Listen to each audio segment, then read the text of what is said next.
13ویں رات شہرزاد نے کہا۔ وہ جوان تاج الملوک کو اپنا قصہ سناتے ہوئے بتاتا ہے کہ جب میں اپنی معشوق سے ملنے باغ میں پہنچا تو وہاں کی سجاوٹ دیکھ کر میں دنگ رہ گیا اور کئی دنوں سے بھوکا تھا، تو میں نے خوب پیٹ بھر کر کھانا کھایا اور نیند اور تھکان کی وجہ سے وہیں سو گیا، اور جب جاگا تو میرے پیٹ پر ایک ٹکڑا نمک کا اور ایک ٹکڑا کوئلے کا رکھا ہوا تھا۔ تو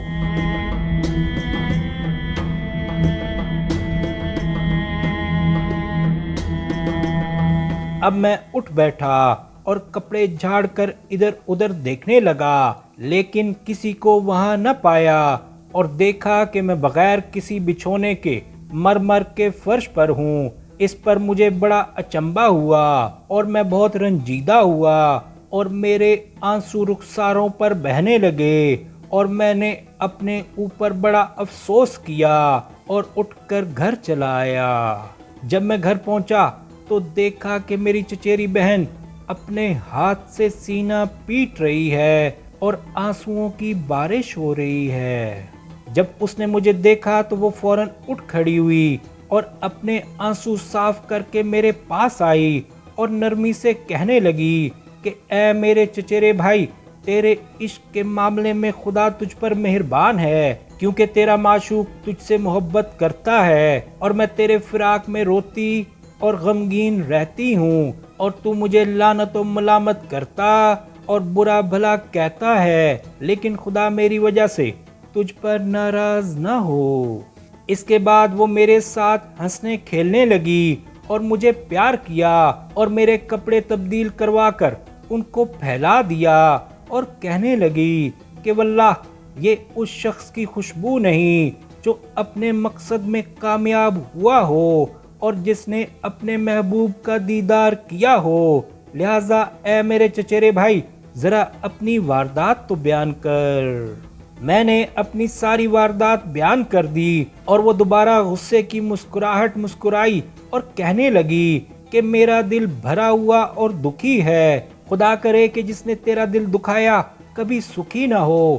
اس عورت کا تیرے اوپر بڑا اثر رہا ہے، مگر اے میرے چچیرے بھائی مجھے اندیشہ ہے کہ کہیں تجھے اس سے نقصان نہ پہنچے۔ اب وہ مجھے اس دن کی چیزوں کی تعبیر بتانے لگی۔ اس نے کہا کہ نمک کے معنی یہ ہیں کہ تو نیند میں غرق اور بدمزہ ہے، لہٰذا ضروری ہے کہ تو نمک میں بسایا جائے تاکہ تو اچھی طرح ہضم ہو سکے، اور طبیعت تجھ کو قے کے ساتھ باہر نہ پھینک دے۔ تو اپنے آپ کو بڑے عاشقوں میں شمار کرتا ہے، مگر عاشقوں کے لیے نیند حرام ہوتی ہے، اس لیے تیرا محبت کا دعویٰ جھوٹا ہے۔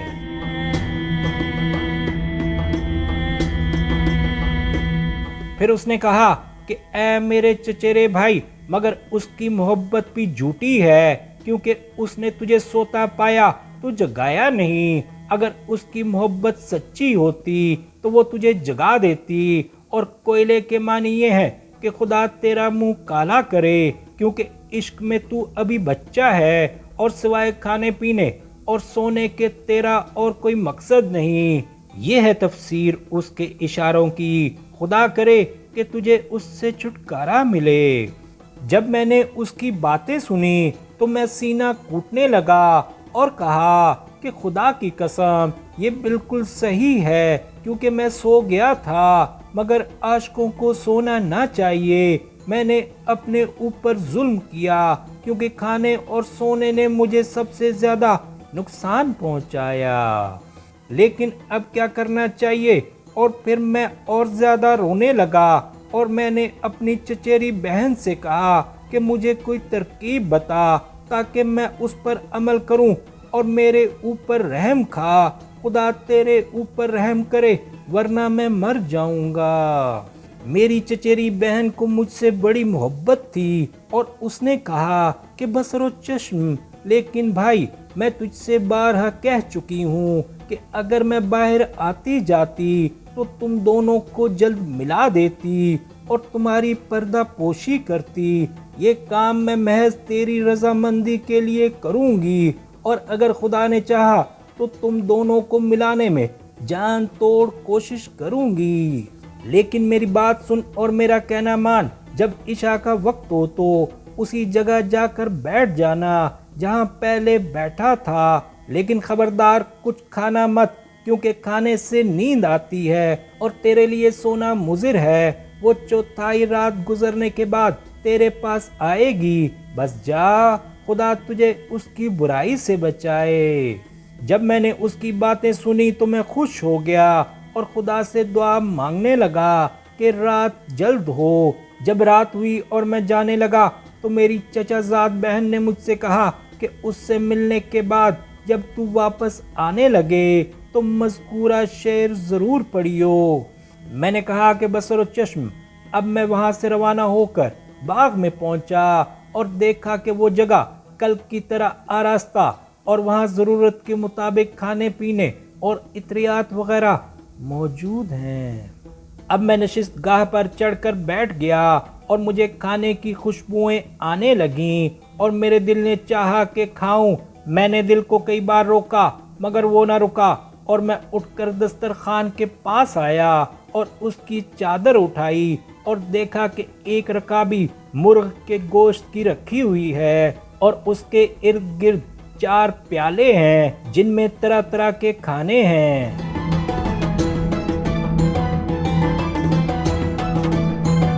میں نے ہر ایک میں سے ایک ایک لقمہ کھایا اور خوب حلوہ کھایا اور ایک ٹکڑا گوشت کا بھی کھایا اور زعفرانی یخنی پی جو بڑی مزیدار تھی، اس لیے چمچہ لے کر اسے خوب پیا، یہاں تک کہ میں سیر ہو گیا اور میرا پیٹ خوب بھر گیا اور میری پلکیں بھاری پڑنے لگیں۔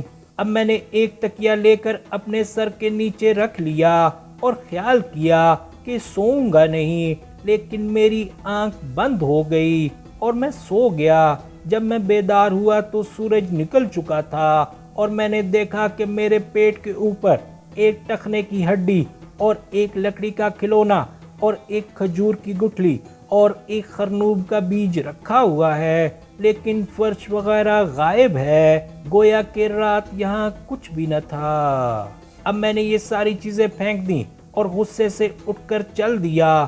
گھر پہنچ کر میں نے دیکھا کہ میری چچیری بہن سسکیاں لے لے کر رو رہی ہے۔ میں اسے لعنت ملامت کرنے اور برا بھلا کہنے لگا۔ جب اس نے مجھے دیکھا تو اس نے آنسو پونچھے اور میرے پاس آ کر مجھ سے میٹھی میٹھی اور پیار بھری باتیں کرنے لگی اور میرا دل بہلانے لگی اور میں اس سے دور بھاگتا تھا اور اپنے آپ کو برا بھلا کہتا تھا۔ اس نے کہا کہ اے میرے چچیرے بھائی، تو آج رات بھی سو گیا؟ میں نے جواب دیا کہ ہاں، مگر جب میں جاگا تو میں نے ٹخنے کی ایک ہڈی اور کھجور کی ایک گٹھلی اور کھلونے کی ایک لکڑی اور خرنوب کا ایک بیج پایا۔ معلوم نہیں اس کا اس سے کیا مطلب ہے۔ یہ کہہ کر میں رونے لگا اور میں نے کہا کہ ان اشاروں کے معنی بیان کر اور بتا کہ اب میں کیا کروں اور اس مصیبت میں میری مدد کر۔ اس نے کہا کہ بصر و چشم، کھلونے کی لکڑی سے جو اس نے تیرے پیٹ کے اوپر رکھی تھی، اس کا یہ مطلب ہے کہ تو حاضر مگر تیرا دل غائب، گویا وہ کہنا چاہتی ہے کہ عشق اس طرح نہیں ہوتا، اس لیے تو اپنا شمار عاشقوں میں مت کر۔ کھجور کی گٹھلی سے یہ اشارہ ہے کہ اگر تو واقعی عاشق ہوتا تو تیرے دل میں محبت کی آگ لگی ہوتی اور تو کبھی سونے کا مزہ نہ چکھتا۔ محبت کی لذت کھجور کی طرح ہے جو دل میں انگارے پیدا کرتی ہے۔ خرنوب کے بیج کے یہ معنی ہیں کہ عاشق کا دل تھکا ہوا ہوتا ہے، گویا وہ یہ کہنا چاہتی ہے کہ ہمارے فراق پر حضرت ایوب کا سا صبر کر۔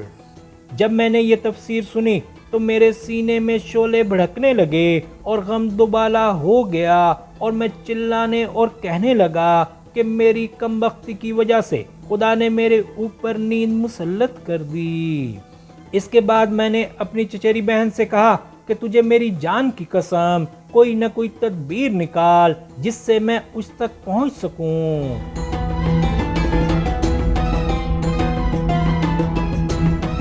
وہ رونے لگی اور اس نے کہا کہ اے عزیز، اے میرے چچیرے بھائی، میرا دل افکار میں غرق ہے اور میرے منہ سے بات نہیں نکلتی، مگر آج پھر اسی جگہ جا، مگر سونا مت تاکہ تیری مراد بر آئے، یہی مناسب مشورہ ہے۔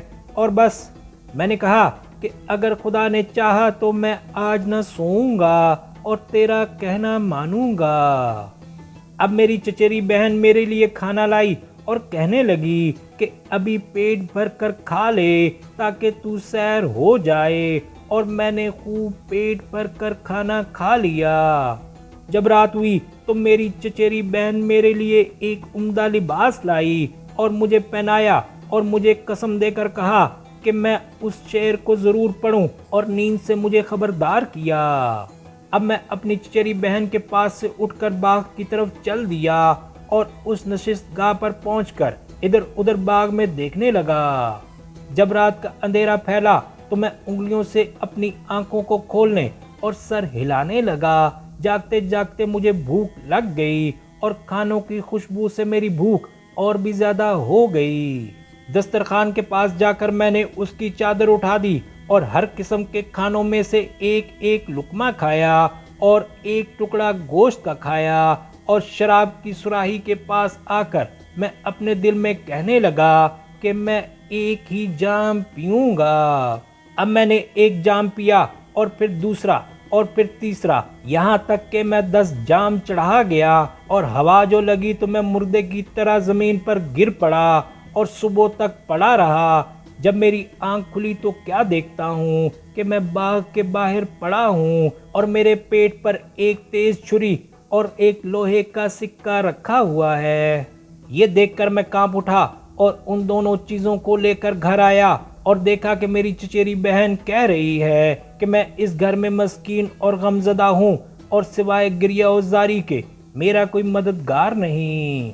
جب میں داخل ہوا تو لمبا پڑ گیا اور چھری اور سکہ ہاتھ سے پھینک دیا اور بے ہوش ہو گیا۔ جب ہوش آیا تو میں نے اس سے ساری سرگزشت بیان کی اور کہا کہ میری مراد کبھی پوری نہ ہوگی۔ جب اس نے مجھے روتے اور غمزدہ دیکھا تو اسے میری حالت پر بہت ترس آیا اور وہ کہنے لگی کہ میں تو عاجز آ گئی۔ میں نے تجھے ہر بار مشورہ دیا کہ سوئیو مت، مگر تو نے کبھی میرا مشورہ نہ مانا اور اس سے کوئی فائدہ نہ اٹھایا۔ میں نے کہا کہ خدا کے لیے یہ تو بتا کہ چھری اور لوہے کے سکے کا کیا مطلب ہے۔ اب شہرزاد کو ثبوتی دکھائی دی اور اس نے یہ کہانی بند کر دی۔